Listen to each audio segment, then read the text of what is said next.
तो दोस्तों, क्या आपने कभी आसमान की तरफ देखकर सोचा है कि साइंस ने इतनी तरक्की कर ली है तो क्या हम इंसानों के द्वारा भी बारिश करवाई जा सकती है, या फिर हम मौसम को भी अपने कब्जे में कर सकते हैं, या जैसे हम फूड डिलीवरी करवाते हैं तो बारिश की भी डिलीवरी कराई जा सकती है। तो इन सब सवालों का जवाब है जी हाँ, हम आज ऐसा कर सकते हैं। हम आर्टिफिशियली बारिश को क्रिएट कर सकते हैं और इसे हम बोलते हैं आर्टिफिशियल रेन या फिर क्लाउड सीडिंग। तो इस वीडियो में हम इस प्रोसेस के पीछे की साइंस को अच्छे से समझेंगे। तो चलिए शुरू करते हैं। आर्टिफिशियल रेन या क्लाउड सीडिंग एक वेदर मॉडिफिकेशन टेक्निक है जो कि बारिश को लाने में मदद करती है।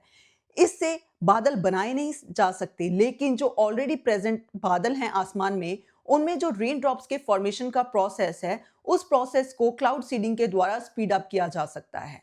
एक्चुअल में क्या होता है कि बादलों में छोटे छोटे पानी की बूंदें होती हैं जिन्हें हम वाटर ड्रॉपलेट्स भी कहते हैं। ये वाटर ड्रॉपलेट्स एक दूसरे के साथ कोलाइड करते रहते हैं और जब ये हैवी हो जाते हैं तो ये धरती पे बारिश के रूप में आ जाते हैं। लेकिन क्या होता है कि ये प्रोसेस बहुत ही स्लो होता है और कई बार ये प्रोसेस होता भी नहीं है, स्पेशली ड्राई एरियाज में। तो इन एरियाज में इस प्रोसेस को स्पीड अप करने के लिए हम क्लाउड सीडिंग का इस्तेमाल करते हैं। केमिकल सीडिंग में हम कुछ केमिकल पार्टिकल्स जैसे कि सिल्वर आयोडाइड, पोटाशियम आयोडाइड या फिर ड्राई आइस को बादलों में रिलीज कर देते हैं। ये पार्टिकल्स एक सीड की तरह काम करते हैं जिसके अराउंड वाटर वेपर्स कंडेंस हो जाते हैं। ये बिल्कुल सेम प्रोसेस वैसा ही है जैसे हम केमिस्ट्री लैब में क्रिस्टल्स बनाते हैं। एक क्रिस्टल को हम सुपर सैचुरेटेड सोल्यूशन या फिर मदर लिक्विड में डाल देते हैं और सोल्यूशन में से बाकी क्रिस्टल्स अपने आप बन जाते हैं, या फिर जैसे हम मिश्री बनाते हैं। और जब ये वाटर ड्रॉपलेट्स बड़े हो जाते हैं और हैवी हो जाते हैं, तब ये बारिश का रूप लेकर धरती पे आ जाते हैं। अगर हम सिल्वर आयोडाइड की बात करें तो इसका क्रिस्टल स्ट्रक्चर बिल्कुल आइस के स्ट्रक्चर की तरह होता है, जिसके कारण ये बहुत अच्छा आइस न्यूक्लियस की तरह काम करता है। और जब super cooled water droplet silver iodide के कांटेक्ट में आते हैं तब ये फ्रीज हो जाते हैं, और फ्रीज होने के कारण जब ये काफ़ी हेवी हो जाते हैं तब ये धरती पे बारिश का रूप ले लेते हैं। लेकिन सिल्वर आयोडाइड के हम तभी यूज़ कर सकते हैं अगर हमारे बादलों का टेम्परेचर -5 डिग्री सेल्सियस हो या फिर इवन उससे भी कम हो। और सिल्वर आयोडाइड काफ़ी केमिकली स्टेबल होता है और इसको हम कम क्वांटिटी में यूज़ करके भी अपना काम ले सकते हैं। उधर ही अगर हम पोटाशियम आयोडाइड की बात करें तो इसका भी क्रिस्टल लैटिस स्ट्रक्चर बिल्कुल सेम ही होता है सिल्वर आयोडाइड की तरह, और ये थोड़ा सस्ता भी होता है एंड मोर ओवर ये बहुत कम टॉक्सिक होता है, जिसके कारण अगर हमने इन्वायरमेंटल सेंसिटिव एरियाज में क्लाउड सीडिंग करानी है तब हम पोटाशियम आयोडाइड यूज़ करते हैं। लेकिन ये पोटाशियम आयोडाइड भी तभी काम करता है अगर हमारे बादलों का टेम्परेचर और भी ज़्यादा कम हो, जैसे कि -10 डिग्री सेल्सियस या फिर उससे भी कम। लेकिन अगर बादलों के बीच का टेम्परेचर थोड़ा ज़्यादा हो, जैसे कि 0 डिग्री सेल्सियस या उससे भी थोड़ा ज़्यादा, तब हम सोडियम क्लोराइड का इस्तेमाल करते हैं। सोडियम क्लोराइड का नेचर हाइग्रोस्कोपिक होता है, मतलब ये हवा में से प्रेजेंट मॉइस्चर को अपनी तरफ अट्रैक्ट कर लेता है, और जब वाटर ड्रॉपलेट्स काफ़ी हेवी हो जाते हैं तब यह नीचे बारिश का रूप ले लेते हैं। लेकिन सोडियम क्लोराइड को हम उन्हीं एरियाज में यूज़ कर सकते हैं यहाँ पे बादल लोअर ऑल्टीट्यूड पे हों और उनका टेम्परेचर थोड़ा ज़्यादा हो। और अगर हम ड्राई आइस की बात करें तो ये भी बड़ी तेजी से काम करता है। ये जो आसमान में प्रेजेंट हवा है उसको बड़ी तेजी से ठंडा कर देता है, इवन -40 डिग्री सेल्सियस या फिर उससे भी कम। तो इससे क्या होता है कि जो हवा में सुपर कूल्ड ड्रॉपलेट्स हैं वो डायरेक्टली आइस क्रिस्टल्स में कन्वर्ट होके नीचे आ जाते हैं। ड्राई आइस को लेकिन हैंडल करना बड़ा मुश्किल है, क्योंकि इसको काफ़ी कम टेम्परेचर चाहिए स्टोर करने के लिए। अभी हम जानेंगे कि क्लाउड सीडिंग किन किन तरीकों से जाती है। तो सबसे पहले है एरियल सीडिंग या फिर एयरक्राफ्ट सीडिंग। तो इस प्रोसेस में हम स्पेशलाइज्ड एयरक्राफ्ट्स का इस्तेमाल करते हैं जो कि टारगेट क्लाउड के ऊपर या फिर भीतर जाकर सीडिंग एजेंट्स का छिड़काव करते हैं। इस मेथड से हम प्रिसाइजली उन क्लाउड्स को टारगेट कर सकते हैं जिनका मॉइस्चर और टेम्परेचर एप्रोप्रिएट है इस प्रोसेस के लिए। जो सेकेंड मेथड है उसमें हम ग्राउंड बेस्ड जनरेटर्स का इस्तेमाल करते हैं। इस प्रोसेस में सिल्वर आयोडाइड और एसीटोन के सोल्यूशन को जलाया जाता है, और जो इस प्रोसेस से धुआं निकलता है वो नेचुरली हवा के बहाव से ऊपर की तरफ ले जाया जाता है, और ऊपर जाकर ये पार्टिकल्स क्लाउड्स पे सेटल हो जाते हैं और ये न्यूक्लियर की तरह काम करते हैं।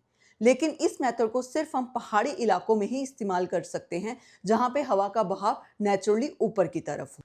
लेकिन इस मेथड को यूज़ करके हम क्लाउड्स को टारगेट नहीं कर सकते, क्योंकि ये विंड की डायरेक्शन और बाकी वेदर कंडीशंस के ऊपर भी डिपेंड करता है। जो नेक्स्ट मेथड है वो है drone based seeding. Safety, cost और प्रिसीजन को ध्यान में रखते हुए आजकल ड्रोन्स के द्वारा सीडिंग करवाई जाती है। ये ड्रोन्स रिमोट के द्वारा ऑपरेट किए जाते हैं और ये डिजायर्ड हाइट अटेन करने के बाद सीडिंग एजेंट्स को क्लाउड में इजेक्ट कर देते हैं। ये मेथड काफ़ी सेफ है क्योंकि इसमें कोई ह्यूमन पायलट्स की इन्वॉल्वमेंट नहीं होती और ये मेथड सस्ता और फ्लेक्सिबल भी है। इससे हम स्मॉल स्केल और लोकलाइज्ड सीडिंग कर सकते हैं। इस मेथड से इन्वायरमेंट को भी काफ़ी कम नुकसान होता है, लेकिन ये वाला मेथड अभी भी अंडर डेवलपमेंट है। अब हम जानेंगे कि आर्टिफिशियल रेनफॉल क्यों और कहाँ करवाई जाती है। ये ज़्यादातर ड्राई एरियाज जैसे कि UAE, India, Brazil, South Africa, Ethiopia, इन इलाकों में पानी की कमी को दूर करने के लिए कराई जाती है और इससे एग्रीकल्चर की प्रोडक्टिविटी भी इंक्रीज होती है। आर्टिफिशियल रेनफॉल से हमें कुछ समय के लिए पॉल्यूशन से भी राहत मिल जाती है। जैसे अभी रिसेंटली दिल्ली गवर्नमेंट ने आईआईटी कानपुर के साथ कोलैबोरेट करके क्लाउड सीडिंग के ट्रायल्स कंडक्ट किए हैं। दिल्ली में इंडस्ट्रियल एमिशन, डस्ट और स्टबल बर्निंग के कारण एसपीएम लेवल्स काफ़ी हाई हो जाते हैं। अगर इन कंडीशंस में नेचुरली बारिश हो जाए या फिर आर्टिफिशियल रेन करवाई जाए तो हमें पोल्यूशन से कुछ समय के लिए राहत मिल सकती है। कई बार स्पेशल इवेंट्स के पहले भी आर्टिफिशियल रेन करवाई जाती है। जैसे कि 2008 में चाइना के बीजिंग ओलंपिक्स के पहले आसमान को साफ करने के लिए आर्टिफिशियल रेन का इस्तेमाल किया गया था। और कई बार वाइल्ड फायर को कंट्रोल करने के लिए भी आर्टिफिशियल रेन का इस्तेमाल किया जाता है, जैसे कि रशिया के साइबेरिया में किया गया था। अब हमने इसके फायदे तो काफ़ी देख लिए, लेकिन अब हम इसके द्वारा किए गए नुकसान के बारे में जानने की कोशिश करते हैं। जो सबसे पहला और सबसे बड़ा इसका नुकसान है वो है केमिकल पोल्यूशन। केमिकल्स जैसे कि सिल्वर आयोडाइड ये हमारे पानी और सॉइल में जाके अकोमुलेट हो जाते हैं और सॉइल की कंपोजिशन और एक्वेटिक लाइफ को डिस्टर्ब करते हैं और ये पानी के द्वारा हमारी फूड चेन में भी एंटर कर जाते हैं और हमारे को हेल्थ रिस्क्स देते हैं। जो इसका दूसरा नुकसान है वो है इकोसिस्टम डिस्ट्रप्शन। इससे इकोसिस्टम डिस्टर्ब हो जाता है क्योंकि आर्टिफिशियल रेन के द्वारा एक इलाके में तो बारिश करवाई जाती है, लेकिन कई बार उसके साथ वाले इलाके में अगर नेचुरली भी बारिश होनी हो तब भी वह नहीं होती। नेक्स्ट है अनप्रिडिक्टेबल वेदर इफेक्ट्स। तो इस प्रोसेस से कई बार फ्लड्स और अनचाहे तूफान भी आ जाते हैं जिससे सब तहस नहस हो जाता है। और जो लास्ट है वो है लिमिटेड इफेक्टिवनेस। इस प्रोसेस की इफेक्टिवनेस काफ़ी लिमिटेड है क्योंकि ये सिर्फ स्पेशल क्लाउड्स के ऊपर ही काम करती है जिनमें मॉइस्चर और टेम्परेचर अप्रोप्रिएट हो। जैसे हमने पहले बताया कि इससे हम क्लाउड्स बना नहीं सकते, लेकिन जो ऑलरेडी प्रेजेंट क्लाउड्स हैं उनके ऊपर ही ये काम करता है। तो कई बार क्या होता है कि इसके रिजल्ट्स हमें मिलते भी नहीं हैं। तो यहाँ क्लाउड सीडिंग एक बहुत अच्छा मेथड है रेनफॉल को बूस्ट करने का, वहीं पे इसके साथ काफ़ी रिस्क्स भी इन्वॉल्व हैं। तो इस कारण ये एक परफेक्ट सोल्यूशन नहीं है। तो जहाँ पे साइंस और टेक्नोलॉजी इतनी तरक्की कर रही है वहाँ पे हमारी जिम्मेदारी भी बनती है कि हम इसको रिस्पॉन्सिबली यूज़ करें ताकि इसके कारण हमें और हमारे प्लेनेट अर्थ की सेहत के ऊपर ना असर पड़े।